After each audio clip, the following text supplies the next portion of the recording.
Hey guys, how's it going? It's me, Yoko from Japan. Welcome back to my channel. In this video, I just want to make a comeback, to my channel. I am highly aware that I didn't talk to you in such a long time. And in the meantime that I didn't talk to you guys, I feel like I freaking aged.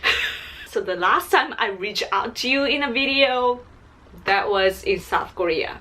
And guess what happened after that? My husband and I visited India! There's this place called Dharamsala or Dharamshala. Dharamsala is where the Tibetan government in exile is located, or central administration. Actually, let me look it up. I know the Japanese perspective and Japanese stance regarding Asia, but I am not too familiar with the terms and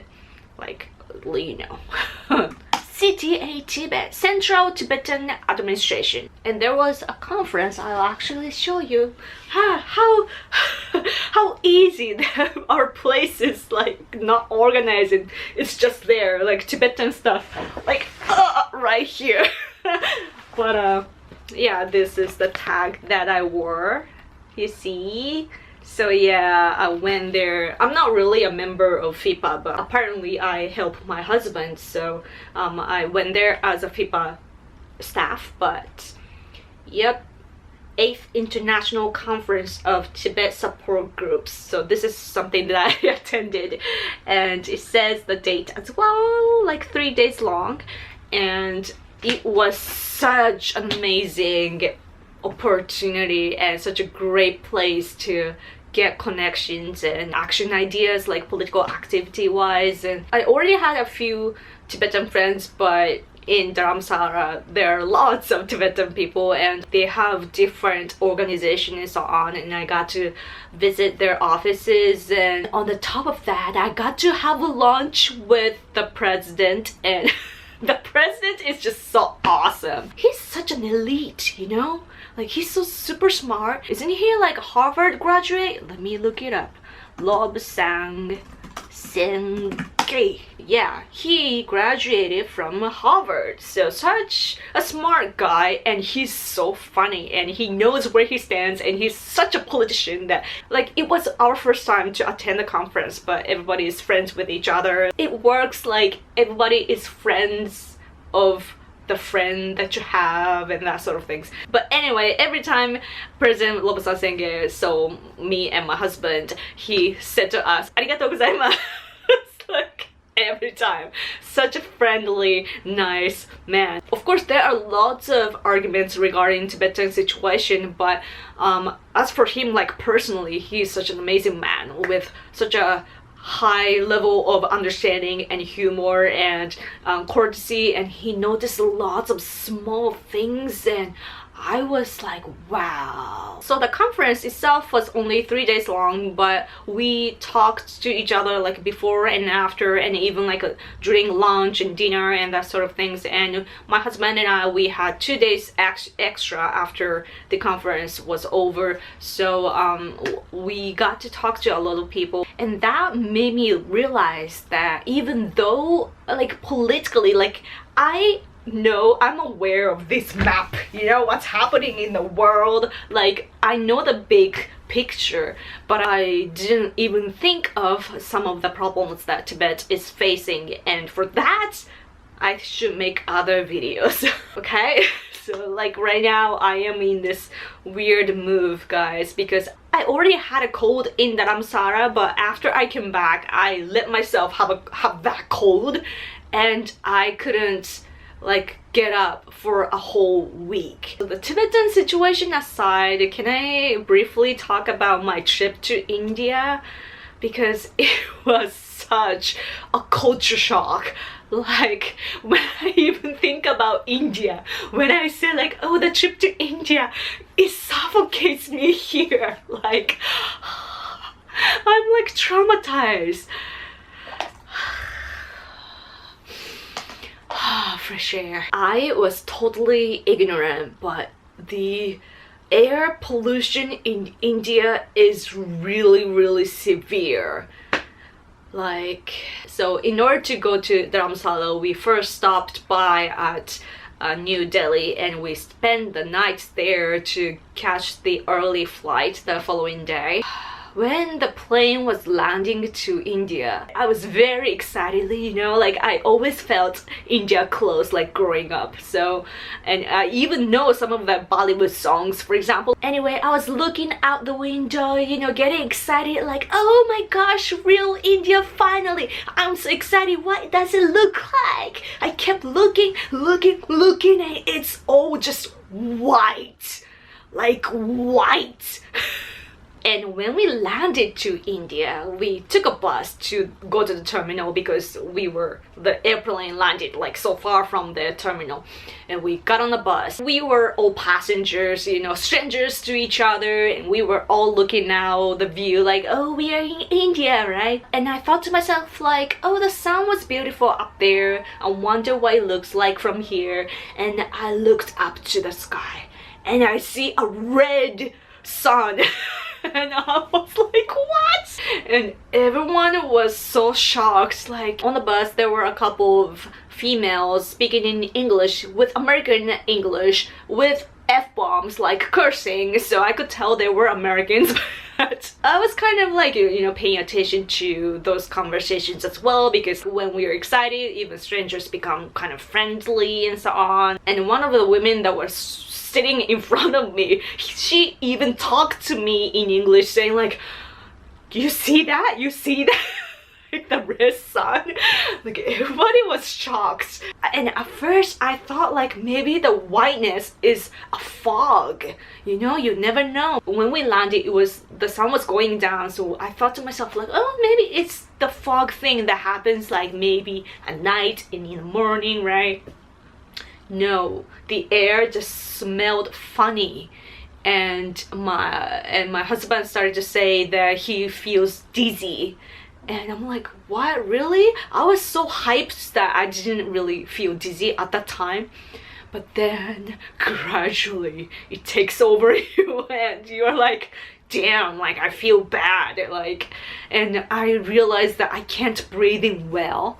And it's especially coming from Japan where the air is so clean. Like we have so many cars here, like right outside our windows there are lots of cars passing by. Like we hear the cars all the time, and even to that I was feeling like, oh my gosh, like the air pollution is bad, like I miss the nature, blah blah blah. I want to live in a forest even though I don't like mosquitoes. Like, our politicians are regulating the emissions, so in order to, you know, follow that, car companies had to develop new technology to be able to do that, right? And so I used to think like, oh, our emission is really bad, we are destroying the environment, right? But I was actually wrong. I come back here and realized that the air here in Japan is so good, so clean. But in India, actually the air pollution is such a severe problem. Like I used to think that it's China, right? But no, it's China and India.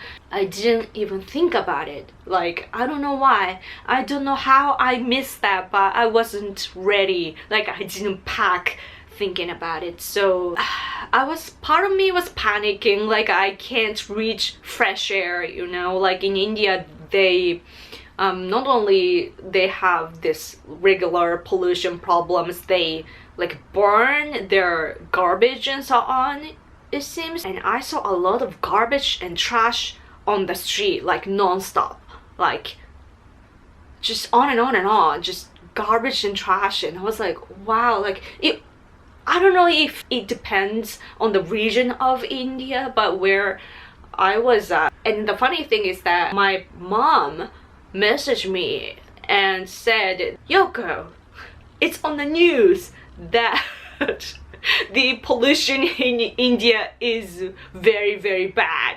Like it's on the news, like on TV, like she saw that.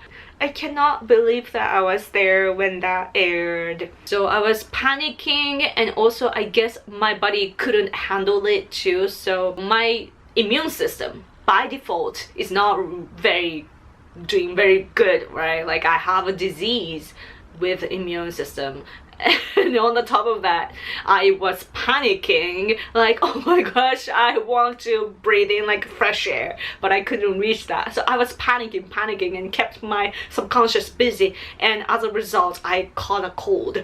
But at the same time I was hyped and excited, and also I was like nervous and tensed, and all this like emotions and this like mental state were mixed and mingled, and it was so like chaotic, and I don't know how I survived the whole 10 days of trip. But as a result I had a cold, and the emission there was so bad that I wish that Greta was there.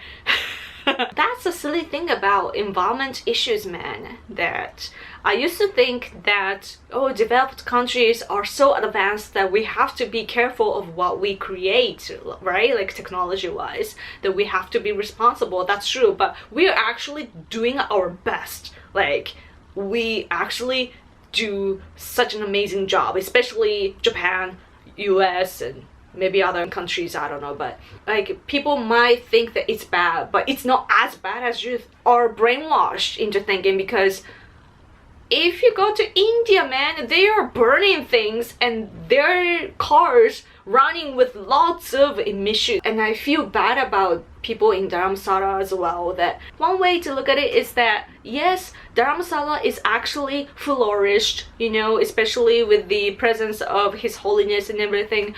But at the same time, it's like it's a sightseeing place now, and I hear that over the past 5 years especially, things dramatically changed. I don't know how it was before, but right now when I visited, I was just breathing in emission.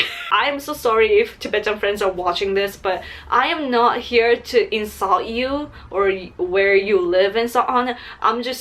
This is just Japanese perspective, right? Because it's so different from where I live, and I bet though that it's so much different from how Tibet is. I was just thinking to myself, like, Tibetan people escaped and came to Dharamsala. They had a new life here and they are hoping to go back and so on, and while, you know, living and flourishing their life there, it became like a sightseeing place, and more Indian people come there and tourists come also. And yes, it is a tourist place and it's flourished, but it's like, like I don't know, to be honest, I was expecting, like, even though I was going to India, where my mind was that I was going to Tibet, you know? I was confusing myself, like I was going to India, but in my mind I was like, oh, I'm going to Tibet.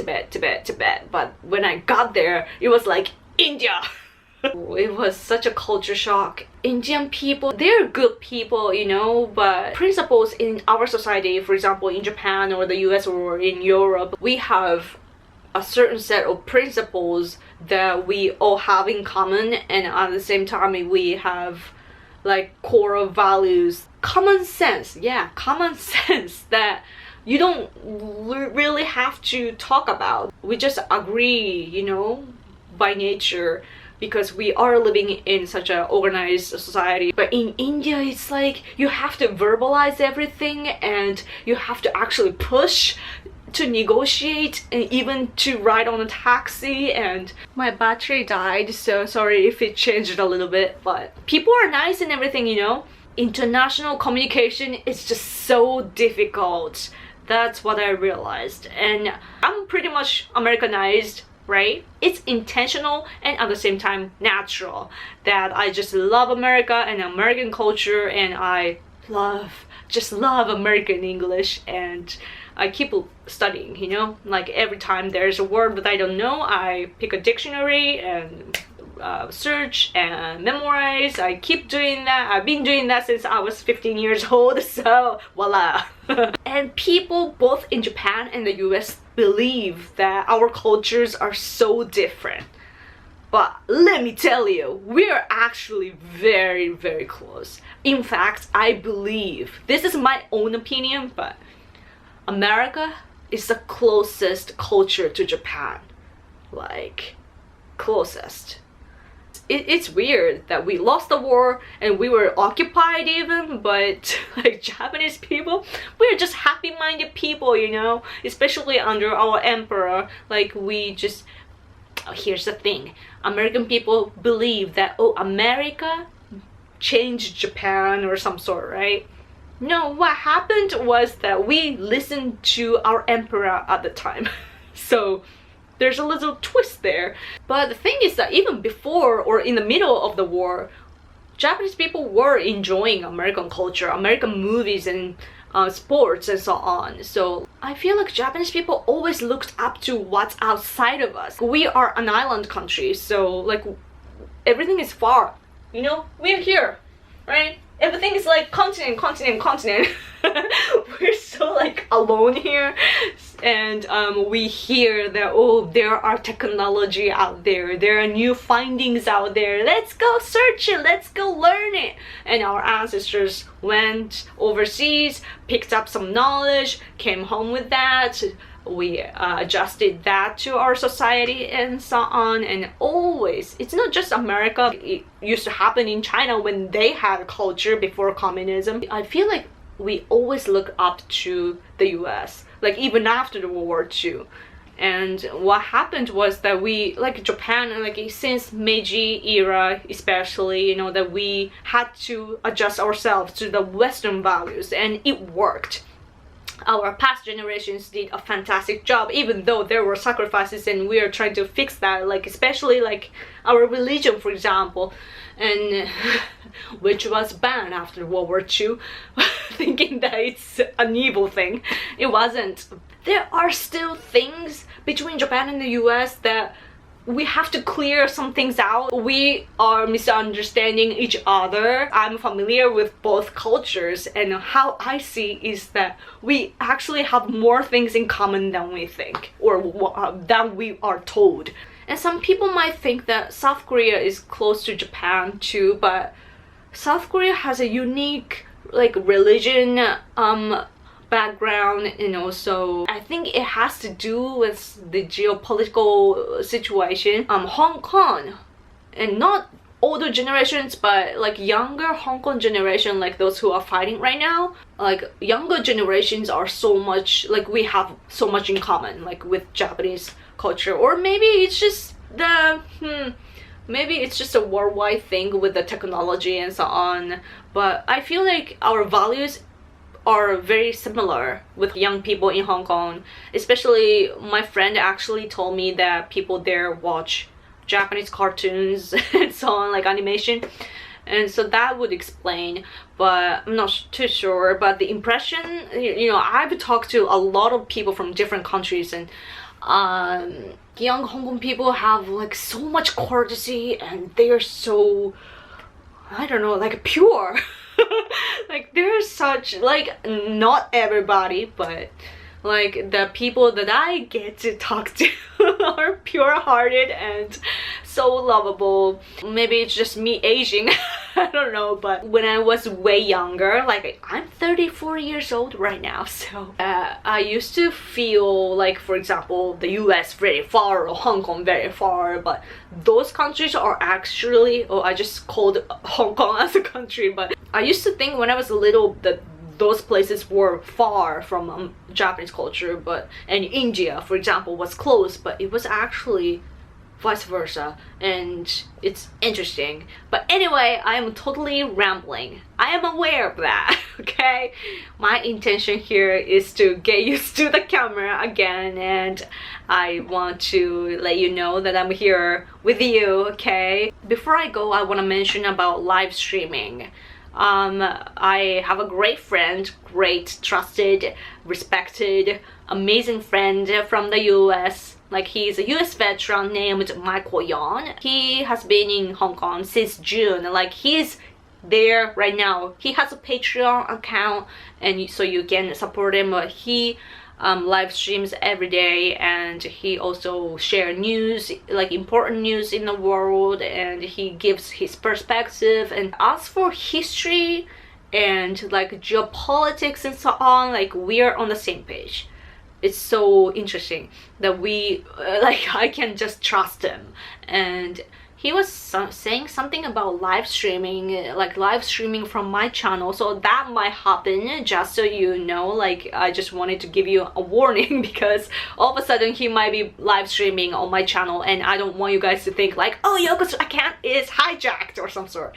Like, no, it's an agreement. So if that happens, okay? And regarding that, I checked my live streaming function because it was actually ripped off when leftists here in Japan attacked a bunch of conservative YouTube channels, and some were actually closed, but mine survived. But my live streaming function was off. But I checked it now and it says that it's active, so yay. I guess I'm able to live stream now, so maybe I should do that too. When I think about politics, what I used to think is that I have to always make a point and give you information and so on. But what I'm realizing right now is that I just want to be myself. You know, I just want to be there as your friend. And when either of us need help, we help each other out. And like politically or non-politically. Like that should be our relationship. And that's what I've been thinking about all the while I was in bed. Like with a cold. But anyway, even though I'm totally relaxed right now and just chatting with you, I just want you to know that I do engage in a high level of political activities. We're actually onto the move, so I'm excited. It doesn't come to the front, like I can't tell you like, oh, we're working on this, working on that. Like if I publicize all the things that I'm doing, then it loses the point. So I'll share what I can share, and I just trust me that I'm always working for the world peace. Especially you and I, we probably have the same type of core values, so let's work on that, because there's only a limited number of people in the world that even care about politics. If you are here listening to me, that means something. So, ooh, okay, I talked a lot. Anyway, thanks for hanging out with me. If you can, please support me on Patreon, and also follow me everywhere on social media. Thank you guys. You'll see me soon enough, okay? I'll talk to you soon. Bye!